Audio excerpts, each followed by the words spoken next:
Hi, I'm Eric, the Assistant Service Manager at Gordy's Marine. I wanted to go through some commonly asked no-start conditions on the boat. For starters, verify that your battery switch is turned to the on position. Go over to the helm. If you go to key up the boat and you can't get the dash to light up or the boat to start, verify that you're in neutral.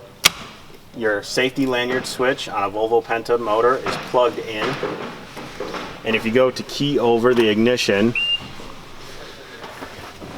and you attempt to start the boat and you do not have your safety lanyard in, you'll get an SLY displayed on the EVC screen.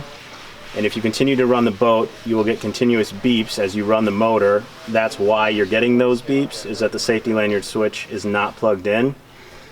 Also, on some of the older Cobalt models, you'll run into a condition where if you go to start the motor, the outdrive is in the high stowed position and the motor will not start when it is in that position. You need to lower the outdrive and you'll be able to start the boat.